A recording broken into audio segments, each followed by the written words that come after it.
First ever factory outlet Mukunda jewellery కేపీహెచ్పి కొత్తపేట్ ఖమ్మం సోమాజిగూడ హన్మకొండ.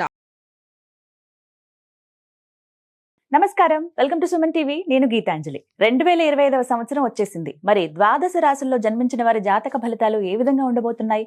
మెరుగైన ఫలితాల కొరకు ఎటువంటి పరిహారాలు వారు చేసుకోవాలి? మంచిగా ఉన్న రాశులు ఏవి, అంటే మంచి ఫలితాలను ఇచ్చేటువంటి రాశులు ఏ ఉన్నాయి, అలాగే చెడు ఫలితాలు ఏ రాశులు వారు అందుకోబోతున్నారు, ఈ వివరాలన్నీ ఇవాళ వీడియోలో నేను మీకు వివరిస్తాను.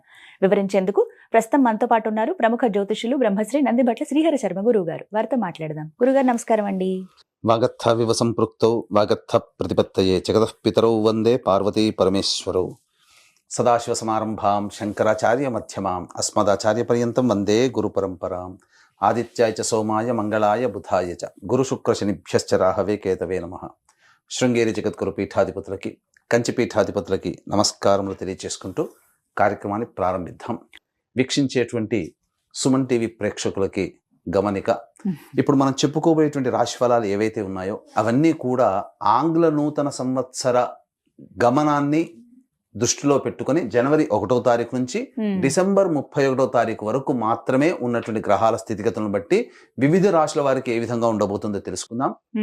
మనకు సాంప్రదాయానుసారంగా వచ్చేటువంటి ఉగాది నుంచి ప్రారంభమయ్యే రాశి ఫలితాలని, అనగా వచ్చే విశ్వావసునామ సంవత్సరానికి సంబంధించి ఉగాది ప్రారంభమయ్యడానికి అంటే ముందుగా మళ్ళీ ఆ యొక్క ఉగాది సందర్భంగా మళ్ళీ వివిధ రాశుల వారికి సంబంధించి రాశుల ఫలితాలు ఇవ్వడానికి ప్రయత్నం చేస్తాను. కాబట్టి ఇటువంటి దాంట్లో ప్రపంచమంతా అంగీకరిస్తున్నటువంటిది 2025 నూతన సంవత్సరం. అదేవిధంగా మనము కూడా ఆంగ్ల నూతన సంవత్సరం అనేటువంటి భావనతో ఈ యొక్క కార్యక్రమం చేస్తున్నాం. అదే ఉగాది నాడైతే మార్చి 29వ తారీఖు నుంచి మళ్ళీ 2026-28 వరకు ఉండేటువంటి గమనం వరకు ఉండేది చెప్పేటువంటిది. అవి మనం మరియు వీడియోలో తెలియజేసుకుందాం. అదే అడగబోతున్నాను గురుగారు. అంటే సాధారణంగా ఒకటే ప్రశ్న అడుగుతారు, ఉగాది కదా అసలు చెప్పాలి జాతక ఫలితాలు అనేవి, ఈ లోపు ఏంటి అంటే ఒక సాంప్రదాయంగా అది కొనసాగిపోతుంది. అంటే మనకేమని చెప్పబడింది అంటే, ధర్మం ఏం చెప్పబడింది శాస్త్రంలో అంటేనమ్మా, ప్రపంచమంతా ఏది ఒక విషయం గురించి ఒక తాటి మీద ఉంటుందో అది ధర్మమే కూర్చుంటుంది, శాస్త్రమే కూర్చుంటుంది. ఇక మరి ద్వాదశ రాశుల వారి జాతక ఫలితాలు తెలుసుకున్నాం. ముందుగా గ్రహస్థితులు ఏ విధంగా ఉన్నాయో తెలియచేస్తారా? జనవరి 1, 2025 నుంచి. ఇక గ్రహస్థితిలోకి గనక గమనించుకున్నట్లయితే ముఖ్యంగా గురువు 9th మే వరకు కూడాను ఈ వృషభ రాశిలో సంచారం చేస్తున్నాడు. 9th మే నుంచి మిథున రాశిలోకి సంచారం, 9th మే నుంచి సెప్టెంబర్ 27వ తారీఖు వరకు. ఇక సెప్టెంబర్ 28 నుంచి నవంబర్ 11వ తారీఖు వరకు కర్కాటక రాశిలో. ఇక నవంబర్ 12వ తారీఖు నుంచి డిసెంబర్ 28 వరకు కర్కాటక రాశిలోనే వక్రీకరించే స్థితి పొంది ఉండడం. ఇక శని భగవాన్ల వారిని కనుక చూసుకున్నట్లయితే 15 ఏప్రిల్ వరకు కుంభరాశిలో సంచారం చేస్తున్నారు. 16 ఏప్రిల్ నుంచి అక్టోబర్ 9వ తారీఖు వరకు మీనరాశిలో సంచారం. ఈ మధ్య కాలంలో జూలై 8వ తారీఖు నుంచి వక్రీకరించి మీనరాశిలోనే సంచారం చేస్తున్నాడు. అలాగే అక్టోబర్ 10వ తారీఖు నుంచి కుంభరాశిలో సంచారం చేస్తూ వక్రీకరించి కుంభరాశిలో, నవంబర్ 26వ తారీఖు నుంచి వక్రత్యాగము శని భగవాన్ల వారు చేస్తున్నారు. ఇక రాహుకేతులు కనుక చూసుకున్నట్లయితే 15 మే వరకు కేతువు కన్యలో మరియు రాహువు మీనరాశిలోకి, అలాగే 16 మే నుంచి సింహరాశిలో కేతువు, అలాగే కుంభరాశిలో 16 మే నుంచి రాహుగ్రహ సంచారం జరుగుతుంది. ఇక్కడ గమనించుకున్నట్లయితే ఇక్కడ వీక్షించేటువంటి ప్రేక్షకులకు అందరికీ తెలియజేయాల్సినటువంటి అంశం ఏంటంటే, ముఖ్యంగా అందరూ ఈ ద్వాదశ రాశుల గురించి రాగానే అందరూ ఆలోచించేటువంటిది ముఖ్యంగా శని దోషం, ఏలినాడు శని, అష్టమ శని, అర్ధాష్టమ శని, కంటక శని, యోగ శని, ఈ శని దోషాలు. అయితే ఇక్కడ 15 ఏప్రిల్ వరకు శని కుంభరాశిలో సంచారం చేస్తూ 16 ఏప్రిల్ నుంచి మీనరాశిలోకి సంచారం చేస్తున్నా, ఈ యొక్క జూలై 8 నుంచి మీనరాశిలోనే సంచారం చేస్తూ వక్రీకరించినటువంటి కారణం చేత మళ్ళీ ఈ కుంభరాశి ఫలితాన్ని ఇస్తాడు. అక్టోబర్ 10న కుంభరాశిలోనే వక్రీకరించి ఉన్నటువంటి స్థితిగతుల చేత ఏమవుతుంది, మళ్ళీ మకర రాశి ఫలితాన్ని శని భగవానులు ఇస్తారు. కాబట్టి అర్థం చేసుకోవాల్సినటువంటి అంశం ఏంటంటే, ఎవరికి కూడాను ఈ సంవత్సరం శని భగవానుడు యోగదాయకంగా పూర్తిగా లేడు. 12 రాశుల వారికి అష్టమ శని, అర్ధాష్టమ శని, కంటక శని, యోగ శని, దాంపత్య శని, ఈ రాశుల ఈ యొక్క శని దోషాలు ఏదో ఒక సందర్భంలో కొన్ని నెలల పాటు అందరూ రాశుల వారు అనుభవించాల్సిందే తప్ప ఇక్కడ ప్రత్యామ్నాయము లేదు. కాబట్టి ఇక కుంభరాశి వారికి ఏలినాటి శని వెళ్ళిపోతుందని సంతోషం కానీ, ఈ యొక్క సంబంధించి మకర రాశి వారికి ఏలినాటి శని వెళ్ళిపోతుందని సంతోషం కానీ, లేకపోతే కర్కాటక రాశి వారికి అష్టమ శని దోషం పోతుందని కానీ భావించాల్సిన అవసరం లేదు. వృశ్చిక రాశి వారికి అర్ధాష్టమ శని దోషం పోతుందని కూడా భావించాల్సిన అవసరం లేదు. ఎందుకంటే శని మళ్ళీ రుజు మార్గంలో వెళ్ళి మళ్ళీ వక్ర మార్గం చేత వక్రగతిన సంచారం చేస్తున్నటువంటి కారణం చేత 12 రాశులు శని ప్రభావానికి గురవుతాయి. కాబట్టి ఈ సంవత్సరం అన్ని రాశుల వారు శని దోష పరిహారములు ఖచ్చితంగా చేసుకోవలసినదే, అందులో సందేహం లేదు. గురుగారు, గ్రహస్థితులు ఏ విధంగా ఉన్నాయో తెలియజేశారు. మరి సింహరాశి వారి జాతక ఫలితాలు ఏ విధంగా ఉన్నాయో తెలియజేస్తారా? వీక్షించేటువంటి సుమన్ టీవీ ప్రేక్షకులకి ఈ యొక్క 2025 సంవత్సరంలో జనవరి 1వ తారీఖు నుంచి డిసెంబర్ 31వ తారీఖు వరకు సింహరాశి వారికి ఏ విధంగా ఉండబోతుందో తెలుసుకుందాం. ముందుగా గమనించుకున్నట్లయితే ఈ యొక్క సింహరాశిలో జన్మించినటువంటి వ్యక్తులకి 9 మే వరకు గురువు వృషభ రాశిలో నవమ స్థానంలో సంచారం చేస్తూ ఉండడం, దశమ స్థానంలో సంచారం చేస్తూ ఉండడం, అలాగే 9 మే నుంచి సెప్టెంబర్ 27 వరకు లాభస్థానంలో సంచారం, మళ్ళీ సెప్టెంబర్ 28 నుంచి నవంబర్ 11 వరకు కర్కాటకంలోనే. మళ్ళీ ఇక్కడ గమనించుకున్నట్లయితే ప్రధానంగా ఈ యొక్క ఇటు శని బలము మరియు గురు బలము తక్కువగా ఉన్నటువంటి కారణం చేత కొన్ని ఇబ్బందికర పరిస్థితులు అనేటువంటివి ఈ సింహరాశిలో జన్మించినటువంటి వారు ఈ సంవత్సరం ఎదుర్కోబోతున్నారు. కాబట్టి ఇబ్బందులు అనేటువంటివి ముందుగానే మనకు ఉన్నాయని తెలుసుకున్నప్పుడు దాని నుంచి ఎలా బయటపడాలో అనేటువంటి ఆలోచనతో క్రమశిక్షణతో గనక ఉన్నట్లయితే ఈ సింహరాశి వారికి ఈ యొక్క 2025 సంవత్సరం అంతా కూడాను ఆనందదాయకంగా ఉంటుందని చెప్పవచ్చు. అయితే ఇక్కడ గమనించుకున్నట్లయితే ప్రధానంగా మార్చి 30వ తారీఖు వరకు గురువు వక్రీకరించి ఉండడం, నవమ స్థాన ఫలితాన్ని ఇవ్వడం, తద్వారా ఏమవుతుంది, ప్రధానంగా విదేశీయానానికి సంబంధించి చేయ ప్రయత్నాలన్నీ కూడాను కొలిక్కి వస్తాయి. విదేశీ విద్య లేదా విదేశంలో ఉద్యోగం కోసం ప్రయత్నం చేసే సింహరాశిలో జన్మించినటువంటి వాళ్ళకి అంతా శుభకరంగా ఉంటుందని చెప్పవచ్చు. ఇక దశమస్థానం ఉన్నటువంటి సంచార ప్రభావం చేత ఎప్పుడు ఏప్రిల్ 1వ తారీఖు నుంచి 9 మే వరకు కూడా దశమ స్థానంలో సంచారం చేస్తుండడం. కాబట్టి ఈ యొక్క సింహరాశిలో జన్మించినటువంటి ఉద్యోగస్తులు ఎవరికైతే ఉంటారో వాళ్ళకి సాధారణమైనటువంటి ప్రమోషన్స్తో కూడుకున్నటువంటి బదిలీలు కానీ, లేకపోతే ఈ యొక్క ప్రమోషన్స్ అనేటువంటివి, కొత్త బాధ్యతలు అనేటువంటివి ఈ 1 ఏప్రిల్ నుంచి 9 మే వరకు మధ్యకాలంలో మీకు ఏర్పడతాయని చెప్పవచ్చు. ఇక 9 మే నుంచి సెప్టెంబర్ 27వ తారీఖు వరకు లాభస్థానంలో గురు సంచారం చేస్తున్నటువంటి ప్రభావం చేత మనం లాభం అంటే యోగదాయకంగా ఉంటుంది అనుకుంటాం. కానీ కొన్ని విపత్కర పరిస్థితులు గురుగ్రహ ప్రభావాలను ఎదుర్కోవాల్సి వస్తుంది. అంటే ఏమవుతుంది, ఉద్యోగంలో చేసేటువంటి వాళ్ళైతే అధికారుల యొక్క ఆగ్రహాలకు గురవడం, అలాగే తోటి ఉద్యోగస్తులు సహకరించకపోవడం, అలాగే వ్యాపారస్తులైతే కస్టమర్స్ వల్ల ప్రభావాలు ఎక్కువగా ఇబ్బందులు పడుతూ ఉండడం, అలాగే వృత్తుల్లో ఉన్న వాళ్ళైతే సహాయ సహకారాలు, పెద్దల యొక్క సహాయ సహకారాలు రాకపోవడం, అనుకున్నటువంటి పనులు, పెద్దవాళ్ళ నుంచి కావాల్సినటువంటి పనులు అన్నీ కూడాను డిలే అవుతుండడం ఈ యొక్క సింహరాశిలో జన్మించినటువంటి ఉద్యోగస్తులు, వ్యాపారస్తులు, కుల వృత్తుల్లో ఉన్న వాళ్ళు గమనించవచ్చు. ఇక ప్రైవేట్ రంగంలో ఉన్నటువంటి వాళ్ళకైతే కూడా సాధారణంగా ఉద్యోగం కోసం ఎక్కువగా ప్రయత్నం చేయాల్సి వస్తుంది. నిరుద్యోగస్తులు బాగా కష్టపడితే తప్ప ఉద్యోగాన్ని సంపాదించుకోలేనటువంటి పరిస్థితి. సాధారణమైనటువంటి ప్రమోషన్స్తోనే ఈ యొక్క సింహరాశిలో జన్మించినటువంటి ఉద్యోగస్తులు ఉంటారని చెప్పవచ్చు.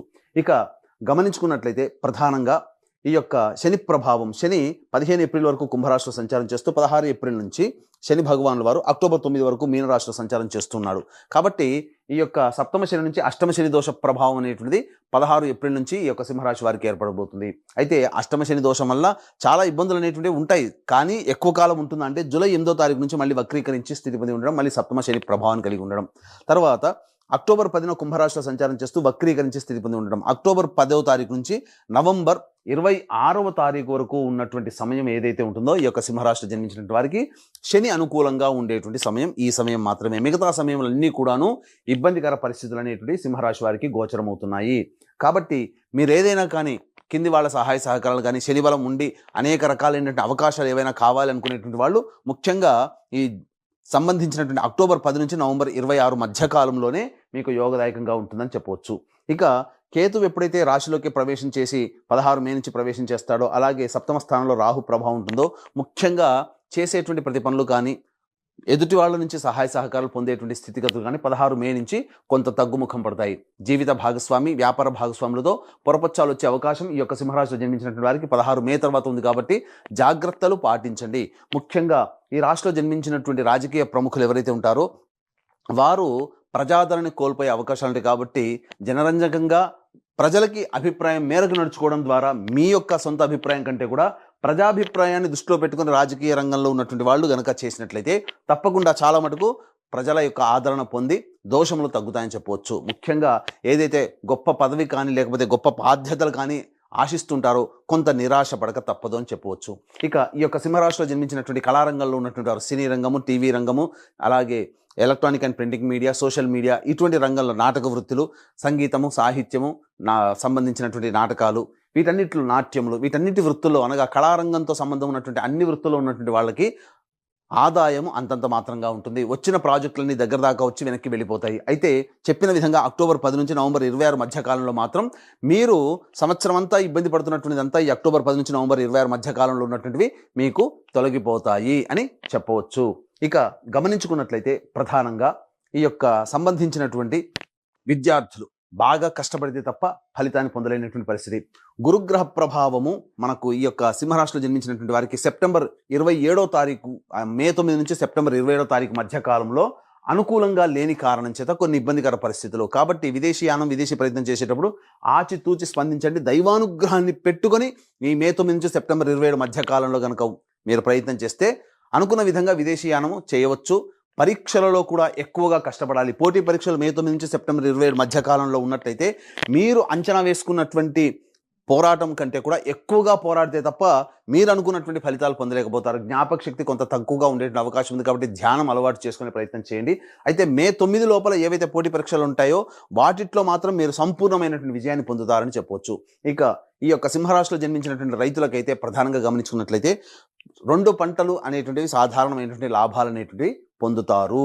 కాబట్టి అత్యాశకు పోయి కొత్త పంటలు వేయడం లేదా కమర్షియల్ పంటలు వేయడం తద్వారా ఉన్న లాభం కంటే నష్టం ఎక్కువగా వచ్చే అవకాశం ఉంది. కాబట్టి తెలిసిన పంటలోనే మీరు పూర్వం వల్లనే మీరు వేసుకున్నట్లయితే ఈ యొక్క సంవత్సరం కొంతవరకు మీరు కష్టాలు నష్టాల నుంచి బయటపడవచ్చు అని చెప్పవచ్చు. అయితే ప్రధానంగా డబ్బులు అనేటువంటిది ఈ మే 9 నుంచి సెప్టెంబర్ 27 మధ్య కాలంలో ఎవరికి అప్పుగా ఇవ్వకండి. లేదా రాని బాకీలు వసూలు కావడం కోసం చాలా కష్టపడాల్సి వస్తుంది. ఈ యొక్క సందర్భంగా మీకు గమనించుకున్నట్లయితే ప్రధానంగా ధనానికి సంబంధించినటువంటి ఏవైతే ఉంటాయో అవి ప్రధానంగా సెప్టెంబర్ 28 నుంచి నవంబర్ 11 మధ్య కాలంలో పుణ్యక్షేత్ర సందర్శనము కానీ లేకపోతే ఎన్జిఓ కార్యక్రమాలకి మీ డబ్బు వినియోగిస్తుంటారు. అంటే సేవా దృక్పథంతో మీ యొక్క డబ్బులు ఖర్చు అవుతాయని చెప్పవచ్చు.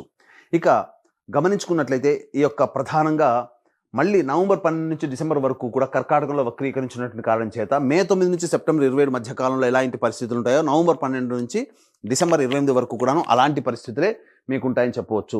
ఇక ముఖ్యంగా గమనించుకున్నట్లయితే ఉద్యోగస్తులు నిరుద్యోగస్తులు కానీ ఉద్యోగం లభించడం కోసం ఏ సమయంలో మీరు ప్రయత్నం చేయాలి. ఆల్రెడీ ఉద్యోగం చేస్తుంటారు, కొత్త ఉద్యోగం కోసం ప్రయత్నం చేస్తున్నట్లయితే ఏ సమయంలో ప్రయత్నం చేస్తే లాభసాటిగా ఉంటుంది, అనుకున్నటువంటిది ఉద్యోగం లభిస్తుంది అంటే కొన్ని విషయాలు మీకు తెలియజేస్తాను. ప్రధానంగా జనవరి 11 నుంచి ఫిబ్రవరి 11 మధ్య కాలంలో అద్భుతమైన కాలము, నూతన ఉద్యోగ ప్రాప్తి అనేటువంటిది లభిస్తుంది.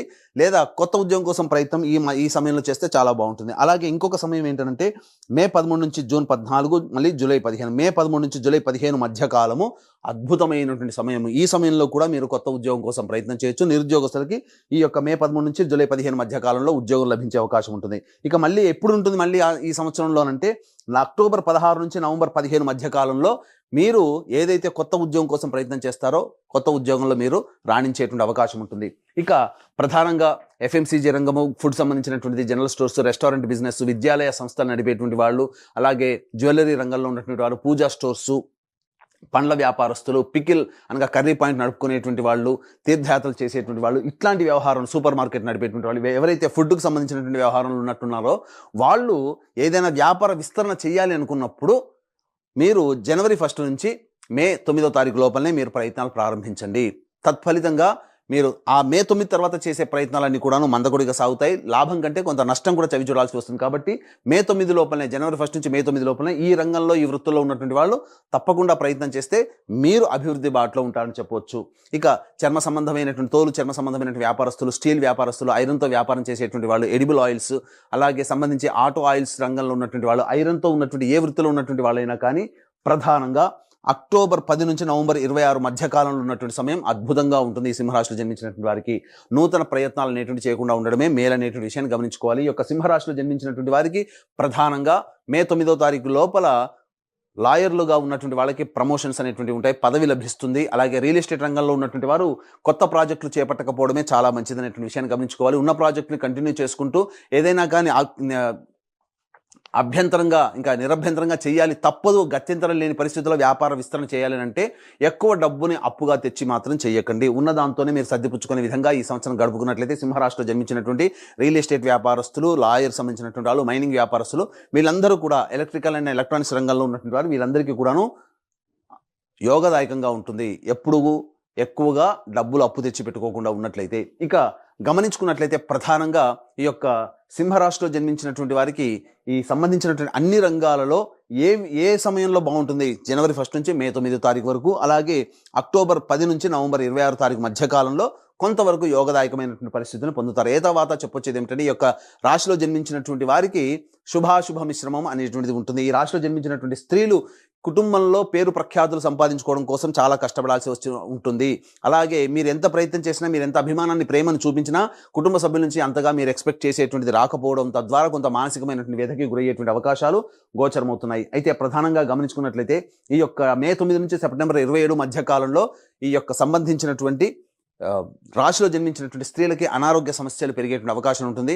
ఇండైజెషన్, అసిడిటీ ప్రాబ్లంతో వచ్చేటువంటి అవకాశాలు ఉంటాయని చెప్పొచ్చు. ఇక ముఖ్యంగా ఈ సంబంధించినటువంటి 16 ఏప్రిల్ నుంచి జూలై 8 తారీఖు ఉన్నటువంటి మధ్యకాలంలో అనారోగ్య సమస్యలు, మోకాళ్ళ నొప్పులు, కాళ్ళల్లో బలం లేకపోవడం, ఇలాంటి కొంత ఇబ్బందికర పరిస్థితులు, శరీరంలో బలం లేకపోవడం అనేటువంటిది ఈ యొక్క సింహరాశిలో జన్మించినటువంటి స్త్రీ పురుషులు పొందుతారని చెప్పొచ్చు. అయితే ప్రధానంగా వివాహానికి సంబంధించి ప్రయత్నాలను కూడా కొలిక్కి వస్తాయి. మే 9 తారీఖు లోపల వివాహం నిశ్చయమయ్యే అవకాశం ఉంటుంది. మళ్ళీ ఇంకా ఎప్పుడు ఇలాంటి అవకాశం ఉంటుంది అని అనుకుంటే ప్రధానంగా జూలై 8 తారీఖు నుంచి అక్టోబర్ 10 తారీఖు వరకు ఉన్నటువంటి సమయం వివాహానికి అనుకూలంగా ఉండేటువంటి సమయంగా చెప్పవచ్చు. కాబట్టి మే 9 లోపలైనా, జూలై 8 నుంచి అక్టోబర్ 10 తారీఖు లోపలైనా కానీ వివాహానికి అనుకూలంగా ఉంటుంది. అయితే ప్రధానంగా ఈ యొక్క రాశిలో జన్మించినటువంటి దంపతుల మధ్య లేదా వ్యాపార భాగస్వాముల మధ్య కొంత పొరపచ్చాలు వచ్చే అవకాశం ఉంది. కాబట్టి మాటని తక్కువగా వాడుకుంటూ లౌక్యంతో వ్యవహరించినట్లయితే జీవిత భాగస్వామితోనూ, వ్యాపార భాగస్వామితోనూ అంతగా ఇబ్బందికర పరిస్థితులు అనేటువంటివి ఎదురవవు. ఏ తర్వాత ఈ యొక్క సింహరాశిలో జన్మించినటువంటి వారికి సామాన్యమైనటువంటి యోగదాయకమైనటువంటి పరిస్థితులే ఉంటాయని చెప్పవచ్చు. సింహరాశి వారు మెరుగైన ఫలితాలు పొందాలంటే గనక ఎటువంటి పరిహారాలు చేసుకుంటే మంచిదంటారు? ఈ సింహరాశిలో జన్మించినటువంటి వారు ప్రతిరోజు కూడాను కాలభైరవాష్టక పారాయణము, రుద్ర కవచము అనేటువంటిది కనుక పారాయణం చేసుకున్నట్లయితే చక్కగా సమస్యలన్నీ కూడా సమతిపోతాయని చెప్పవచ్చు. అయితే ఇక్కడ ప్రధానంగా ఈ యొక్క సింహరాశిలో జన్మించినటువంటి వారికి ఈ సంవత్సరం వారి యొక్క సంకల్పం అనేటువంటిది నెరవేరాలి. అంటే వాళ్ళకి జీవితం యోగదాయకంగా ఉండాలి, గత సంవత్సరం కంటే ఇంకా మెరుగైన స్థితిలో ఉండాలి అనేటువంటి యొక్క ఉద్దేశంతో ఈ యొక్క సింహరాశిలో జన్మించినటువంటి వారికి ప్రధానంగా ప్రభావం ఎలా ఉంటుంది, సింహరాశి వారి ప్రభావం ఎలా ఉంటుంది అని అంటే, వివాహం అయితే గనక భార్య లేదా భర్త జాతకము, పిల్లల జాతకాలు మీ మీద ప్రభావం ఉంటుంది.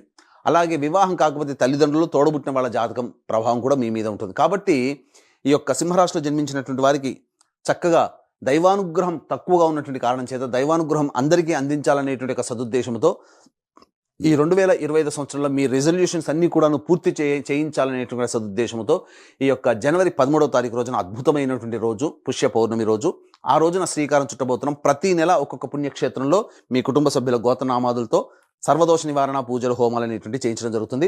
అలాగే శని ప్రభావము 12 రాశుల వారికి ఉంటుంది. కాబట్టి గత జన్మ కర్మదోష నివారణార్థమై హోమాది కార్యక్రమాలు ప్రతి నెల ఒక్కొక్క పుణ్యక్షేత్రంలో ఒక్కొక్క రోజున చేయించడం జరుగుతుంది మీ కుటుంబ సభ్యుల గోత్రనామాలతో. వీరికి సంబంధించినటువంటి వివరాలకి సంబంధించినటువంటి రిజిస్ట్రేషన్ వివరాలు కార్యక్రమ తదనంతరం కాంటాక్ట్ చేసి తెలుసుకోవచ్చు. అలాగే తండ్రి వైపు, భర్త వైపు 6 తరాలు, తల్లి వైపు, భార్య వైపు 3 తరాల్లో ఏమైనా కుటుంబంలో దుర్మరణాలు ఉన్నా, అలాగే liver problem, kidney problem, cancer రోగాలతో మరియు 60 సంవత్సరాల లోపల మీ కుటుంబ సభ్యులు ఏ విధంగానైనా చనిపోయినా వాటిని పితృదోషం అని అంటారు. కాబట్టి ఇటు పితృదోష నివారణకి ప్రతి నెల కూడాను పితృదోష నివారణ కార్యక్రమాలు జరిపించడం జరుగుతుంది. అవకాశం ఉన్న వాళ్ళు కార్యక్రమ తదనంతరం కాంటాక్ట్ చేసి తెలుసుకోవచ్చు. ఇక ఈ యొక్క సింహరాశిలో జన్మించినటువంటి వారికి మీకు ఏవైతే ఈ చెప్పబడినటువంటి ఫలితాల కంటే ఇంకా విభిన్నంగా మీ యొక్క జన్మజాతకం ఉందనంటే, మీ యొక్క జన్మజాతకంలోని నడుస్తున్నటువంటి గ్రహ దశాంతర దశల యొక్క ప్రభావాలు. కాబట్టి దగ్గరలోని మంచి ఉపాసనా పరులైనటువంటి జ్యోతిష్యులను సంప్రదించి వారి సలహాలు, సూచనలు కనుక పాటించినట్లయితే మరింత మెరుగైన జీవితాన్ని పొందుతారని ఆశిస్తూ సర్వం శ్రీ ఉమామహేశ్వర పరబ్రహ్మార్పణమస్తు. చాలా చక్కగా వివరించారు గురువు గారు. ధన్యవాదాలండి.